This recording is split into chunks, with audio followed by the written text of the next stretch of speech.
The following is an exclusive presentation of the Carolina Panthers and the National Football League.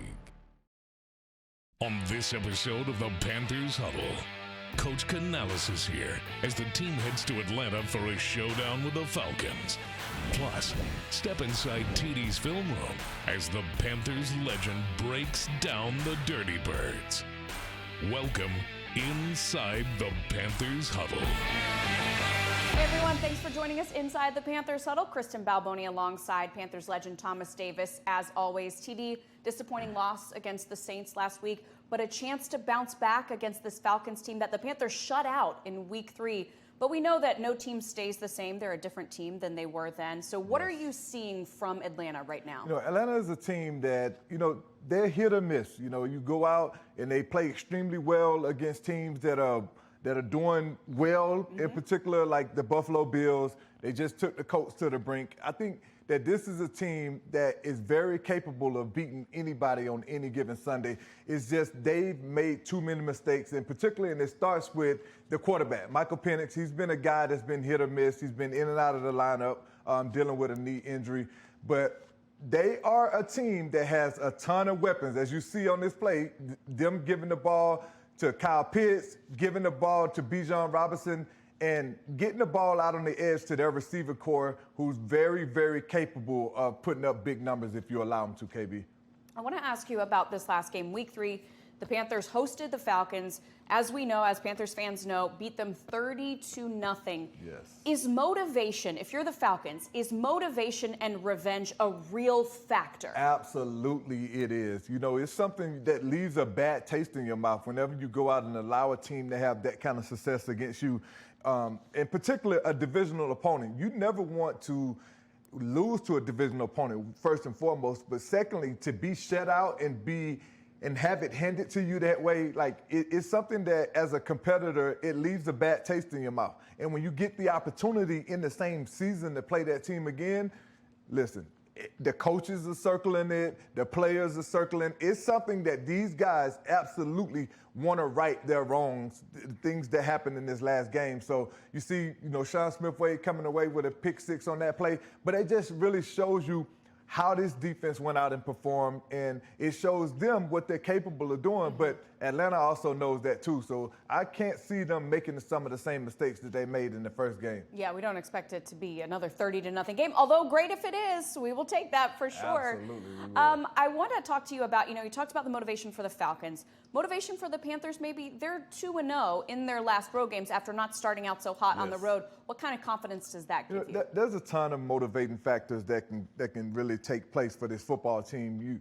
You look at, the inconsistency that we put together. You go and you beat a Green Bay team that has been playing really well, and then you come back home, which you think that you would handle a Saints team pretty handily, but, it just didn't play out that way. You made too many mistakes. Now you have an opportunity, another Sunday, another opportunity in the divisional opponent to go to Atlanta and really right some of the things that went wrong last week. And I fully expect this team to go out and do that.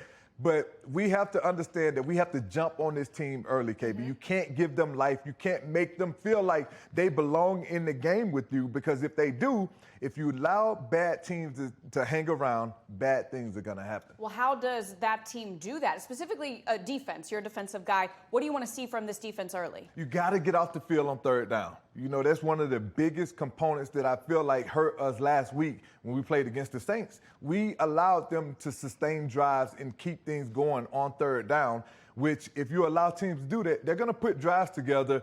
It didn't result in a ton of points, but what it does is keeps your offense on the sideline. And those guys, if they don't get opportunities, if they can't consistently get out and get in rhythm and get into a good flow of the game, it's going to cause them to struggle. And that's what we saw from our offense. Bryce, he struggled. The offense as a whole, they struggled because I feel like we didn't do a good enough job of getting them opportunities. We didn't take the ball away enough, and those things make a difference. So defensively, we have to get off the field on third down, and we have to do a great job like we did the last game in creating turnovers and getting the offense extra possessions. We got a lot coming your way. TD is going to get at the board and break down some of these great Falcons players. Talking with Coach Canales soon. But first, let's hear what this team had to say about facing off against Atlanta once again. I mean, I like playing in different stadiums, so just being able to play in the, I believe it's Mercedes-Benz, just for the first time, obviously that's going to be a blessing, but I kind of like playing on the road just because, you know, it's really just the people on our team versus everybody else. I think it's the same. Like I said, it's hard to beat the team twice, regardless if it's by 1 point or by whatever. So we're not really looking at that score from the first game because that's in the past. You know, it's 2 months ago. You know, so we're going to come ready to play. We're going to prepare for them like, you know, any other team this week. But, I mean, we know what happened last time we played them. You know, they just had a loss in wherever they played at versus the Colts. So, I mean, they coming in trying to bounce back, just like us. So, I mean, you have 2 hungry teams going to go out and hit the field on Sunday. They've been trying to get to the edge. Feel like they've been getting Drake London more involved. He didn't have some good games since they played us. I think Penix been a little more comfortable. So, just new team. And I feel like we definitely set a standard for ourselves when it comes to practice and preparation and stuff. And I feel like today, you know, we definitely met that standard. Week by week, we're trying to just improve it. You know, every time we go on the field, we're trying to raise that bar for ourselves. So definitely a mindset we're all adopting. Coming up, Coach Dave Canales joins us in the studio to preview our first division road game of the season on the Panthers Huddle. This exclusive presentation of the Carolina Panthers Television Network is brought to you in part by Bank of America, the official bank of the Carolina Panthers.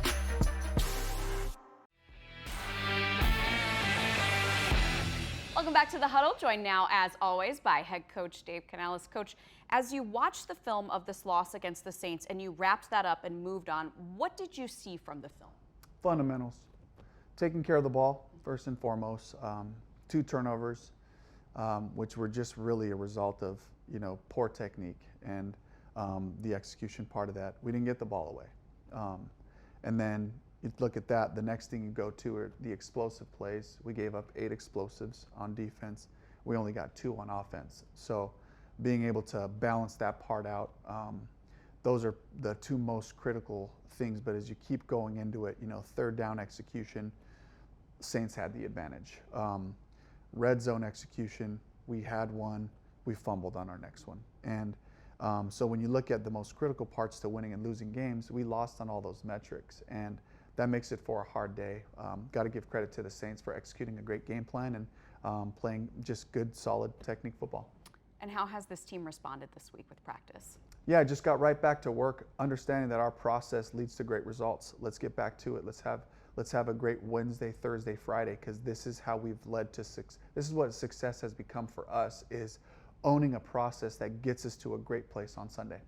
The Saints took away the run, and that put pressure on the passing game. You talked about that passing game needing to get into a little bit more of a rhythm. What does that look like? Yeah, it's just practice. It's time on task. You know, these are things that we've been working on, you know, the entire season, and it's about just finding that me to you factor and the energy, the momentum that goes with it. And so I'm really excited to get back out there for these guys to give them another opportunity to build on that. The run game, as we said, was not what we were used to expecting. How do you, I'm sure Rico and Chuba are like, let's get out there right now. We want to get back out and have another shot at this. So how do you prevent that from happening in the next game and get this running game going? Yeah, it really starts up front, making sure that we get the guys targeted properly. We had a couple of people run through on us unblocked, and so we can't have that in our run game. You know, we've prided ourselves on having really efficiently blocked run plays. We got to get back to that part of it. And then you got to have the balance of the pass game, the screen game, and those different things that come off of having a really good run game. And so in my mind, that's my highest vision for who we are when you have that balanced attack.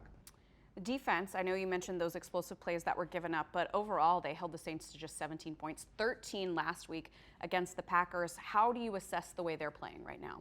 Great effort. They're running to the ball, showing up physically. There are things we can clean up, certainly. Technique things, how we adjust fronts, how we adjust coverages and communication. That's a constant process that we're always trying to hone in on.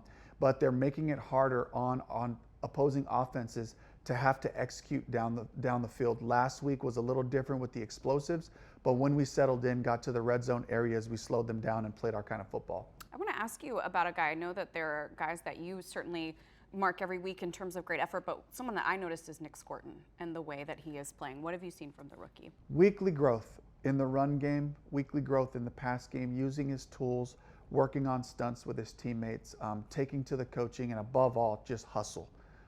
Amazing hustle. And that's what I've always prided our teams on, is just being able to be that team that just plays for as long as it takes. And it's every down. It's every down. He's chasing the ball from the backside, from the front side, coming out the stack to play down the field.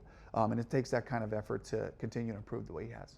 You're facing the Falcons this week, going down to Atlanta.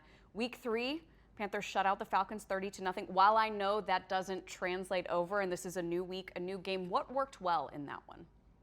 It was just the rhythm that we were playing together. It was a complete football game for us, and offense, defense, and special teams playing at a high level, forcing the execution on the opponent. And so that led to great results that day. I anticipate that the Falcons have found better rhythm. I anticipate Michael Penix and his group are finding ways to move the ball. Bijan Robinson certainly is still one of the best players that we will play. And on the flip side, this is a defense that plays with great effort, and they swarm to the ball. They have great schemes. They make it challenging in both the run game and the pass game. This is a great challenge for us, and we're really excited to get back out there. All right, you are telling your team we have to do what things in order to win this one down in Atlanta? Got to take care of the ball. Got to come in with more explosives, and we got to get the ball away some on defense or special teams. There are going to be opportunities for us to flip the game for us in our favor. We got to make sure we take advantage of those things. But it's about just getting back to the basics, back to the fundamentals. Every week, that's got to be the message. Our process will lead us to the results that we want. Can we focus in? This is another championship opportunity. It's in division. It's in conference. All of these things are right in front of us. Can we take advantage of this one? Well, Coach, last time this team went on the road, great things happened. We are looking forward to this one in Atlanta. Thank you. Thanks, Kristen. Up next, step inside TD's film room as the Panthers legend turns his focus on our I-85 rivals on the Panthers Huddle.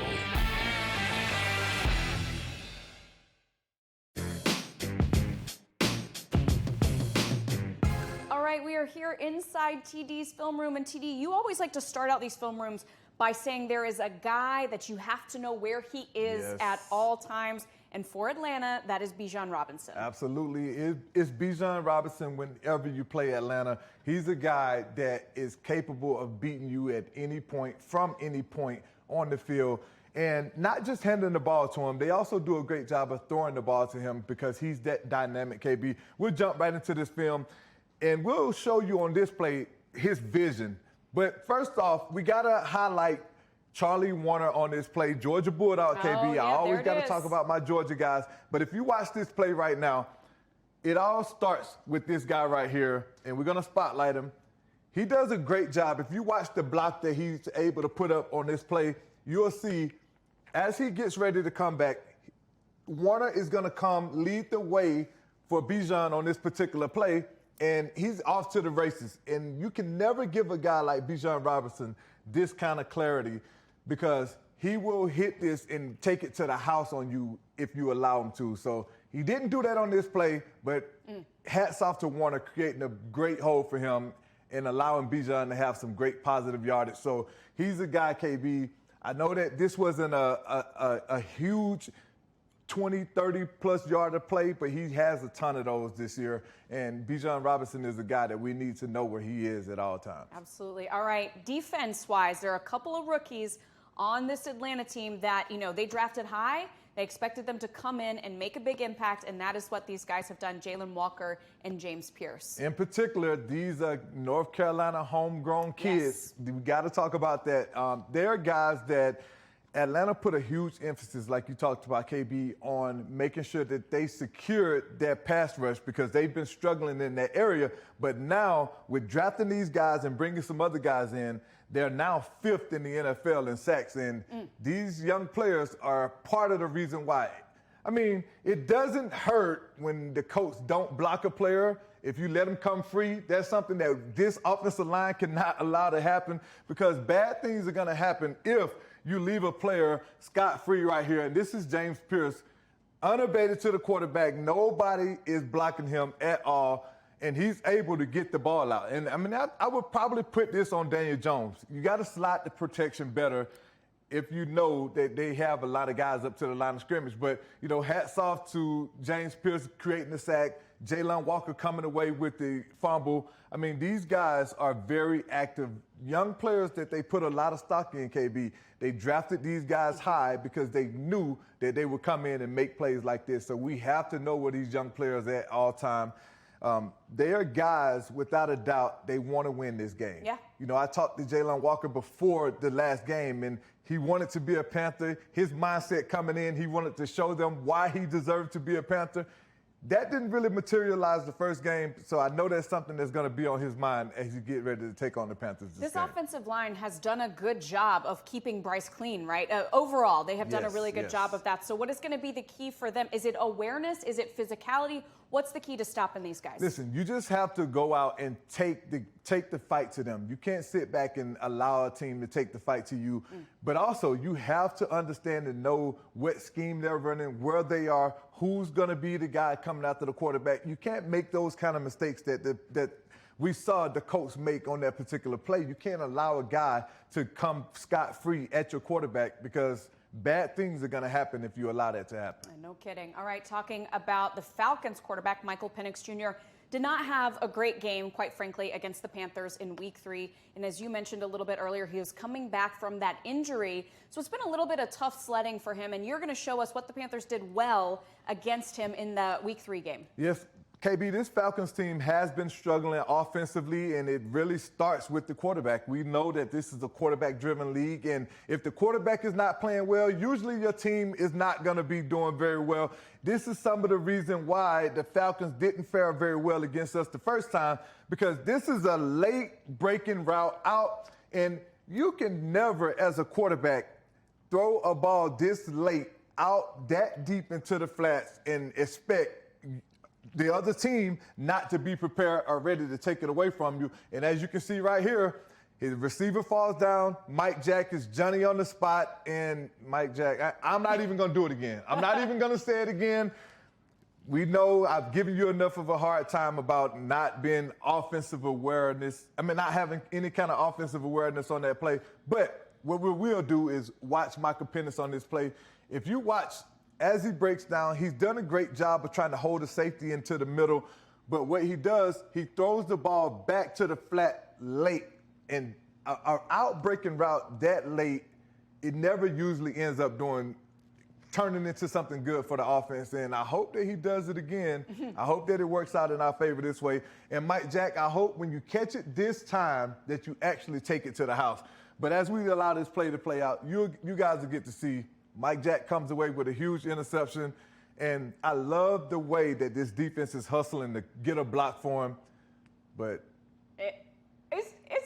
it's tough, but great interception. Great interception. Great job of coming away with the football. Like you said, though, you talked about motivation. As you said, he's going to be motivated. Listen, he's going to get that pick six. He's going to be highly motivated to get that pick six, but at the same time, they're going to be motivated to not allow these kind of turnovers again, because those are things that the coaching staff are talking to him about. So defensively, we got to show them some different things. We got to mix the looks up, make it complicated for this young quarterback, because this is his second year, but he's still a fairly young quarterback as it pertains to on-field snaps, and we just got to make it difficult for him. All right, TD, thank you so much, as always. No problem.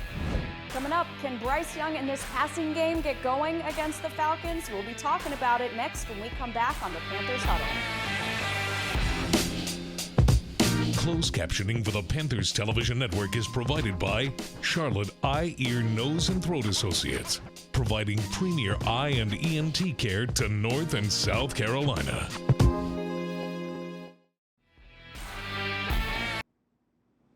Welcome back. It is time now for our Coke Spotlight. TD, I always ask you, who or what are you keeping an eye on for this Atlanta game? KB, it has to be the defense for me. Going down to Atlanta, we always talk about this when you go on the road. You got to pack your running game and you got to pack your defense. And this defense, when we have fared well as a team, it all starts with the way that this defense played. You get after the quarterback, you take the football away, and you get off the field on third down. That's one of the things that we have done consistently in all of our wins, and that's something that we're going to have to do as we get ready to face this Atlanta team.